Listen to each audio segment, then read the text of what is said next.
कितने दिनों के बाद मिले हो, जरा बताओ मुझे सनम, इतने दिन तुम कहाँ रहे। और दोस्तों, स्वागत है आपका और हमारे प्यारे से चैनल में, ये टेक्निकल स्टडी में। तो पिछली बार मतलब लेक्चर फर्स्ट में मैं आपको आर्गूमेंट के बारे में बता चुका था, तो इसमें आप थोड़ा करेक्शन कर लीजिए। यहाँ पे सिर्फ प्लस का साइन आएगा, 2n pi plus theta. Okay, 2n pi plus theta करने से आपके हर एक चक्कर की वैल्यू निकल आएंगी। यहाँ पर थीटा क्या है, प्रिंसिपल आर्गूमेंट है। तो प्रिंसिपल आर्गूमेंट निकालने के दो मेथड हैं, जिसमें आपको प्रीफर जो करना है वो -पाई टू +पाई करना है, क्योंकि वही 95% केस में यूज होता है। उसमें हम मतलब अपर हाफ जो लेते हैं वो एंटी क्लॉकवाइज डायरेक्शन में लेते हैं मेजरमेंट थीटा का, प्रिंसिपल आर्गूमेंट का, और लोअर हाफ लेते हैं वो मतलब क्लॉकवाइज डायरेक्शन में थीटा का मेजरमेंट लेते हैं। इस तरीके से -पाई टू +पाई मेजरमेंट किया जाता है प्रिंसिपल आर्गूमेंट का। कुछ केसेज में हो सकता है कि आपका 0 से 2 पाई तक ले ले, मतलब एंटी क्लॉकवाइज डायरेक्शन में प्रिंसिपल आर्गूमेंट ले ले, तो उस कंडीशन आप इस तरीके से भी अप्लाई कर सकते हैं। ये जब हो सकता है जब क्वेश्चन को बहुत ही मतलब टिपिकली सेट किया जाए। तो आप सोच सकते हैं सारी भी, अगर आपका कॉन्सेप्ट अच्छा है तो आप कौन सी भी चीज़ को अच्छे दिमाग में रख सकते हैं। मतलब क्लॉकवाइज डायरेक्शन में थीटा को मेजरमेंट नेगेटिव होता है और एंटी क्लॉकवाइज में पॉजिटिव होता है। अब हम आगे बढ़ते हैं सब इम्पोर्टेंट रिजल्ट की तरफ, थोड़े से डेरिवेशन करते हैं, फिर इसी पे प्रिंसिपल आर्गूमेंट के ऊपर हम क्वेश्चन करेंगे, 2-4 क्वेश्चन करेंगे, जिससे आपके सारे मतलब जो कन्फ्यूजन होंगे सारे दूर हो जाएंगे। सब इम्पोर्टेंट रिजल्ट में जैसे आपने पढ़ा होगा ये साइन थीटा और कॉस थीटा की सीरीज। तो साइन थीटा की सीरीज जो आपकी दी रखी है, ये आपकी जो निकलती है सीरीज, वो निकलती है टेलर सीरीज की हेल्प से। तो ये सारी चीज़ें हम आपको सेमेस्टर फर्स्ट के अंदर पढ़ाएंगे, सेमेस्टर फर्स्ट का जो कंटेंट होगा उसके अंदर। फिलहाल में हम आपको सिर्फ इन सीरीज को आप लर्न कर लीजिए, इनको निकालने का तरीका हम टेलर सीरीज से समझाएंगे आपको, किस तरीके से कोई भी सीरीज का एक्सपेंशन कैसे किया जाता है। किसी फंक्शन की सीरीज बनानी है तो हम कैसे एक्सपेंड करेंगे, वो की जाती है आपकी टेलर सीरीज की मदद से। तो यहाँ पे आपका साइन थीटा का जो एक्सपेंशन आता है सीरीज के फॉर्म में, वो ये आपका साइन थीटा नहीं, सॉरी, ये साइन एक्स हो जाएगा अगर हम इसको एक्स के फॉर्मेट में लिखेंगे। तो ये साइन एक्स का एक्सप्रेशन हो गया, ये कॉस एक्स का एक्सप्रेशन हो गया।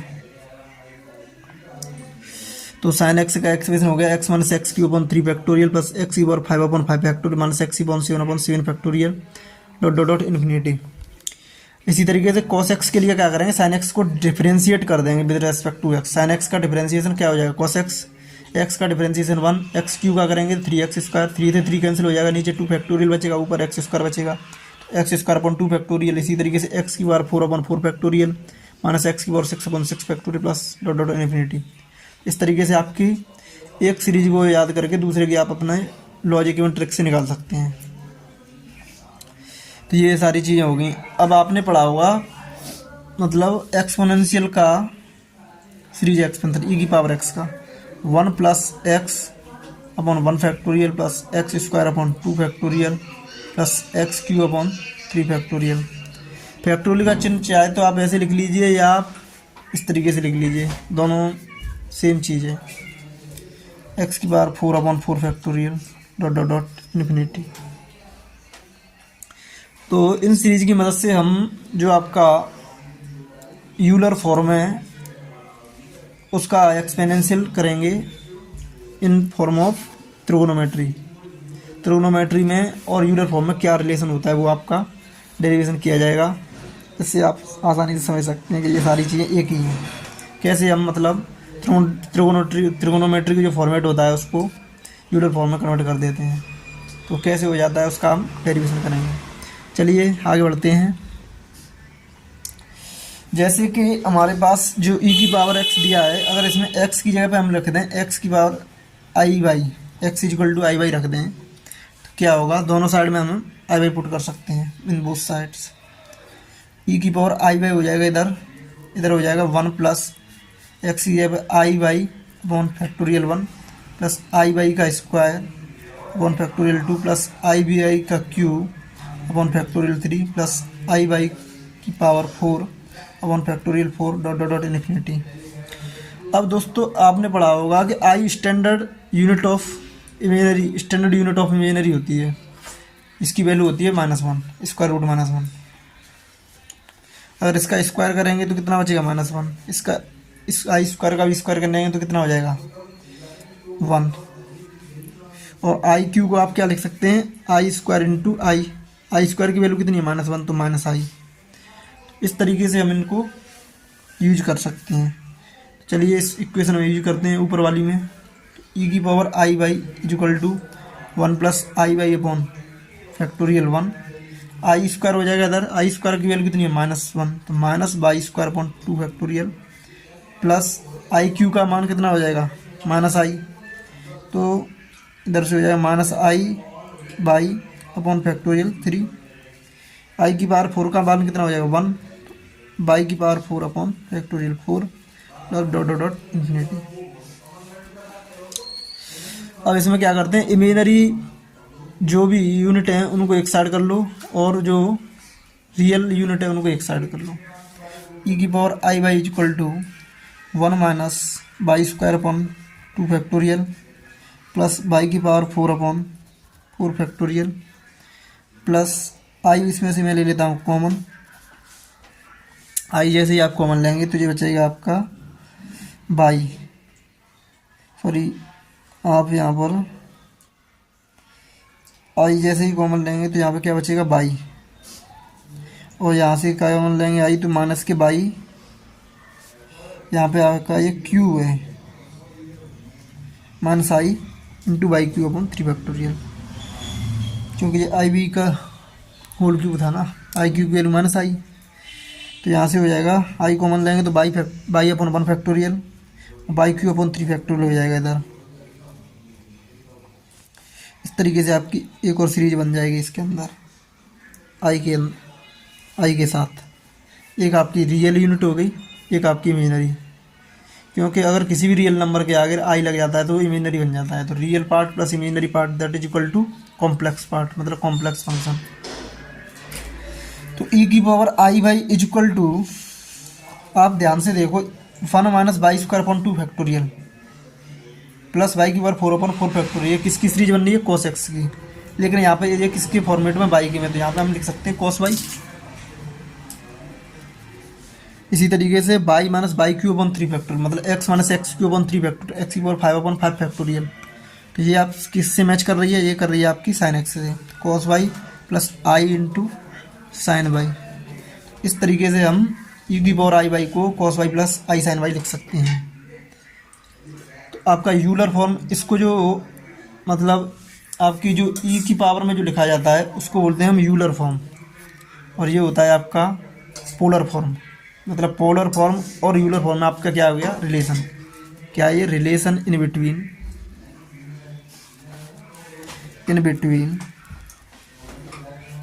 Euler form and polar form.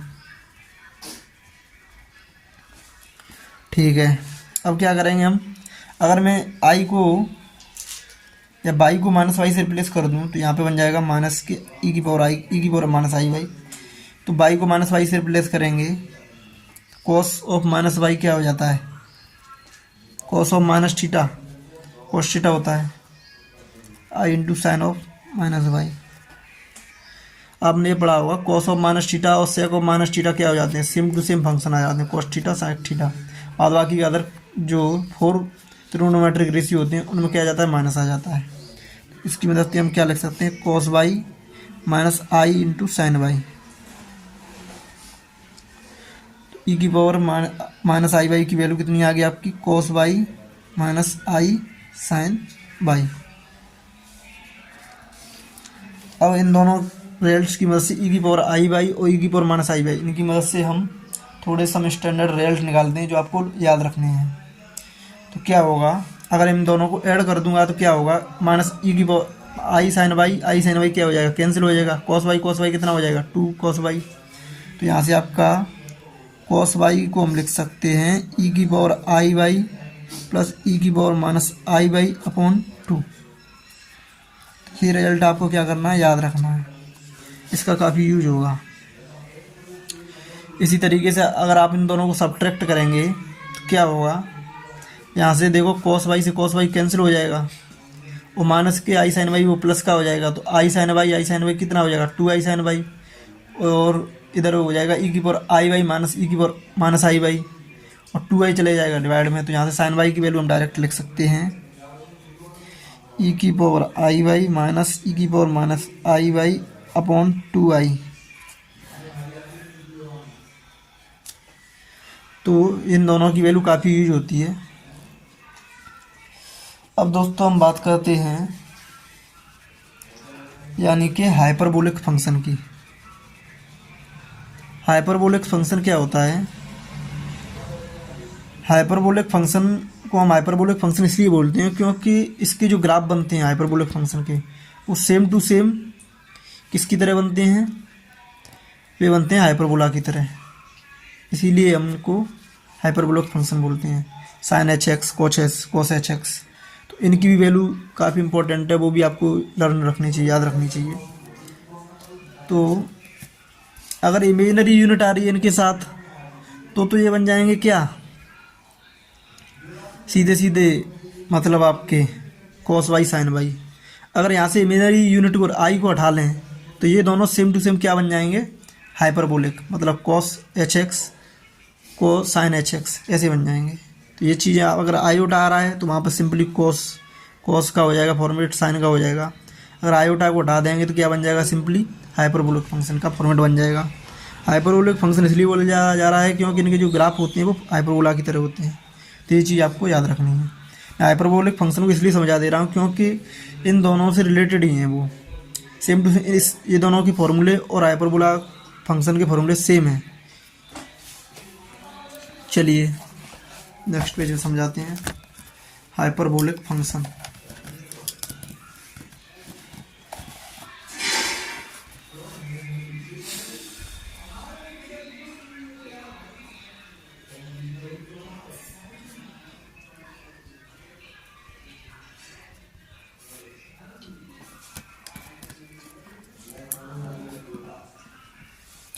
तो हाइपरबोलिक फंक्शन में क्या हो जाएगा? जैसे हम बात करें कोस एच एक्स की, ई की पावर एक्स प्लस ई की power minus x divided by 2। यहाँ पर एक्स आ रहा है तो एक्स ई की पावर एक्सपोनेंशियल में भी एक्स आएगा, यहाँ पर वाई आएगा तो एक्सपोनेंशियल में भी वाई आएगा। और साइन एच एक्स की बात करें ई की पावर एक्स, मैं इस तरीके इन सारी चीज़ों को इसलिए रिलेट कर रहा हूँ कि आपको अगर इसमें कोई भी मतलब अगर भूल भी जाएँ तो उसको रिलेट करके आपको याद रखने में काफ़ी आसानी हो, इसलिए मैं इन सारी चीज़ों को रिलेट करता चल रहा हूँ। क्योंकि रटना बहुत ख़तरनाक होता है। क्या होता है कि ज़्यादा प्रेशर में हम सारी चीज़ें भूल जाते हैं और क्वेश्चन जहाँ सही करना होता है वहाँ गलत हो जाता है हमारा क्वेश्चन। इसलिए हम सारी चीज़ों को रिलेट करके चलेंगे तो हमें कोई परेशानी नहीं आएगी, दिमाग पर लोड कम पड़ेगा और आपके प्रैक्टिस भी अच्छी रहेगी और माइंड फ्रेश रहेगा। ई की पावर एक्स माइनस ऑफ ई की power minus x divided by 2, ये हो गया आपका साइन हाइपरबोलिक फंक्शन की वैल्यू। और आप इनकी सीरीज भी निकाल सकते हैं किसकी मदद से? एक्सपोनेंशियल को जोड़ करके और घटा करके इनकी सीरीज भी आप फाइंड आउट कर सकते हैं। फिलहाल में सीरीज की कोई ज़रूरत है नहीं, फिलहाल में हम आपको सिर्फ और सिर्फ इनकी वैल्यू तक समझा देते हैं। और जैसे जैसे मतलब क्वेश्चंस की प्रैक्टिस कराएंगे आपको, कोई बीच में कोई भी चीज़ टॉपिक आएगा तो वहाँ पे इनकी ट्रिकें भी समझा देंगे। चलिए आगे बढ़ते हैं। तो ये सारी चीज़ें आपकी समझ में आई होंगी आशा करते हैं। फिर भी अगर कोई भी चीज़ समझ में आए तो हमें कमेंट ज़रूर करें। अब दोस्तों बात करते हैं हम क्वेश्चंस की, मतलब questions related on polar principal argument and argument के ऊपर। चलिए दोस्तों क्वेश्चन करते हैं। हमारा फर्स्ट क्वेश्चन है find principal argument of root 3 - 2i and argument of इसको कॉम्प्लेक्स नंबर। मतलब ये आपका कॉम्प्लेक्स नंबर दिया है, इसका आपको प्रिंसिपल आर्गुमेंट भी निकालना है एंड आर्गुमेंट भी निकालना है। तो इसके लिए आपका कॉन्सेप्ट क्या था प्रिंसिपल आर्गुमेंट का? मैंने बताया था 95% केस में जो प्रिंसिपल आर्गुमेंट होगा वो -π से +π के बीच में होगा। एक साइड इक्वल का साइन इसलिए लगा रहे हैं क्योंकि -π और +π की जो पोजीशन है वो सेम है। तो -π एक साइड अगर आपने इक्वल का साइन लगा दिया तो आपकी सारी वैल्यू कवर हो जाएंगी, मतलब एक चक्कर की सारी वैल्यू कवर हो जाएंगी। चलिए इसको करते हैं सॉल्व। प्रिंसिपल आर्गूमेंट निकालते हैं पहले। तो प्रिंसिपल आर्गूमेंट के लिए सबसे पहले आपको क्या निकालना है, अल्फ़ा। अल्फ़ा क्या होता है कि आपका जो त्रिगोनोमेट्रिक एंगल होता है, यहाँ पे आपका ट्रायंगल बनता है, उससे जो टेन थीटा निकालते हैं, टेन अल्फ़ा, तो वहाँ से आपका अल्फ़ा निकल आता है। टेन अल्फ़ा की जो हमेशा वैल्यू होती है वो होती है tan inverse mode of by upon x. इसमें हम वो एंगल लेते हैं जो शॉर्ट एंगल जो दो एक्सिस के बीच में बनता है, मतलब जो पॉइंट है वो एक्स एक्सिस के साथ बनाता है, तो इसकी वैल्यू हमेशा पॉजिटिव आती है। फिर उसके बाद हम निकालते हैं प्रिंसिपल आर्गूमेंट। प्रिंसिपल आर्गूमेंट के लिए पहले आपको अल्फ़ा निकालना पड़ेगा, फिर उसके बाद आपको चेक करना पड़ेगा कि हमारा जो कॉम्प्लेक्स नंबर वो किस क्वाड्रेंट में है। जिस भी क्वाड्रेंट में दिया है उस क्वाड्रेंट के अनुसार हम उसका प्रिंसिपल आर्गूमेंट निकालेंगे। तो इधर आपका माइनस पाई होता है और यहीं पे आपका प्लस पाई होता है। तो एक बार हम क्लॉकवाइज नापते हैं, एक बार एंटी क्लॉकवाइज। ठीक है, तो क्या करेंगे, इसमें अल्फ़ा निकालो पहले। अल्फ़ा के लिए टेन इनवर्स बाई की वैल्यू कितनी है, ये x, tan inverse minus cancel हो जाएगा क्योंकि मोड लगा है। मोड के अंदर की क्वांटिटी अगर निगेटिव है तो मोड माइनस साइन के साथ टूटता है, तो ऑलरेडी प्लस हो जाएगा, माइनस माइनस प्लस, तो यहाँ से हो जाएगा टेन इनवर्स 2/√3। इसको आप कैलकुलेटर से सॉल्व कर सकते हैं। तो ये जो वैल्यू है मैंने कैलकुलेटर से कैलकुलेटिंग तो ये आ रही है 49.1 डिग्री। ठीक है, अल्फ़ा आ गया आपका। अब आप फाइंड आउट करो कि ये किस क्वाड्रेंट में है, मतलब जो आपका कॉम्प्लेक्स नंबर है वो किस क्वाड्रेंट में है।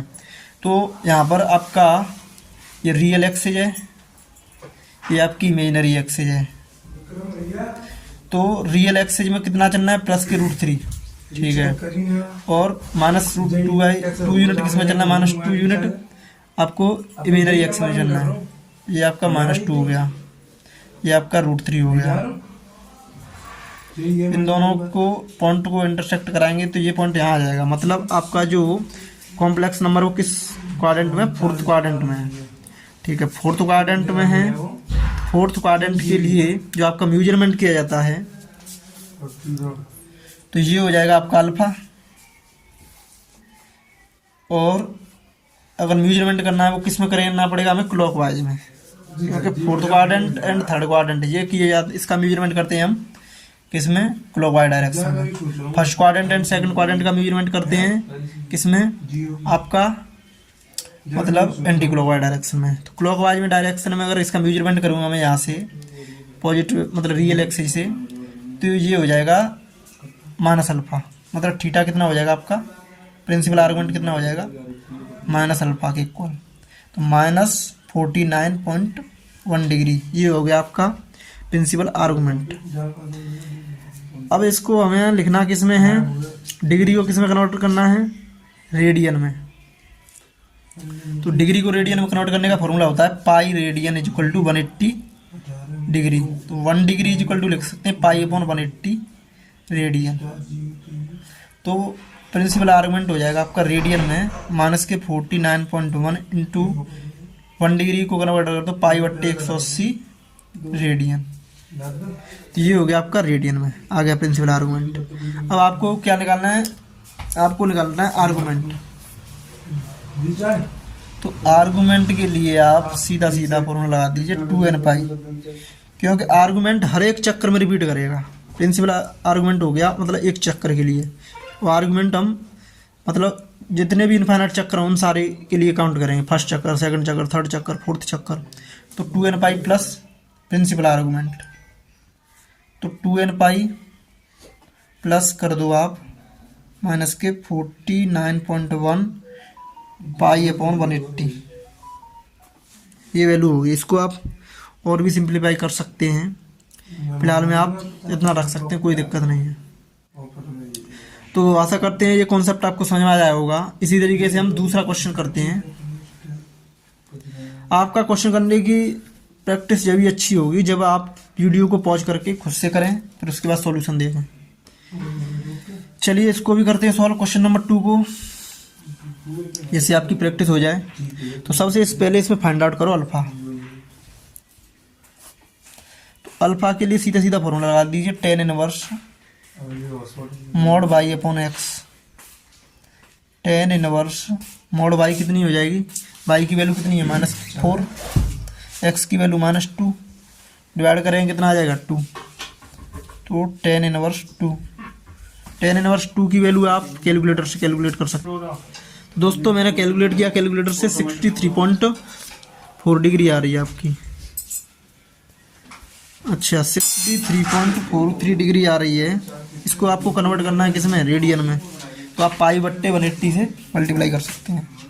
तो अल्फा हो जाएगा रेडियन में 63.43 इंटू π/180, ये हो गया आपका रेडियन में। ठीक है, अब हमें इसको फाइंड आउट करना है कि किस क्वाड्रेंट में है। तो -2 चलो रियल एक्सिस पे -2 यहाँ पे आ गई, एंड -4 चलो इमेजिनरी एक्सिस पे यहाँ पे आ गई। इन दोनों को इंटरसेक्ट कराओ। जैसे आप इंटरसेक्ट करेंगे तो ये पॉइंट आ गया आपका थर्ड क्वाड्रेंट में। ये आपकी रियल एक्सिस, ये आपकी इमेजिनरी एक्सिस, ये आपका अल्फा हो गया। अल्फा हमेशा रियल एक्सिस बनता है। तो यहाँ पे आप चले 2, यहाँ पे आप चले 4। अब हम किस क्वाड्रेंट में आ रहे हैं, मतलब थर्ड क्वाड्रेंट में। थर्ड क्वाड्रेंट में जो एंगल नापा जाता है वो कैसे नापा जाता है, क्लॉकवाइज डायरेक्शन में। तो जैसे ही आप इसका क्लॉकवाइज डायरेक्शन में मेजरमेंट करेंगे तो कितना हो जाएगा, -π प्लस अल्फा, क्योंकि पहले -π चले क्लॉकवाइज, फिर एंटी क्लॉकवाइज चले अल्फा, तो -π प्लस अल्फा। ठीक है, तो प्रिंसिपल आर्गूमेंट थीटा हो जाएगा आपका -π प्लस अल्फा। तो -π प्लस अल्फा की वैल्यू आप यहाँ से पुट कर दीजिए, 63.43 π/180। तो ये हो गई आपकी वैल्यू प्रिंसिपल आर्गूमेंट की। अगर आपको आर्गूमेंट निकालना है तो सीधा सीधा आप 2n π को 2n π और ऐड कर दीजिए इसमें आर्गूमेंट के लिए। 2n π plus principal argument 2n π -π plus 63.43 π/180। इसमें से आप पाई कॉमन लेंगे तो 2n-1 इंटू पाई प्लस 63.43/180 पाई। तो इस तरीके से आपका आर्गुमेंट निकला गया। आशा करते हैं दोनों क्वेश्चन आपको अच्छे समझ में आए होंगे।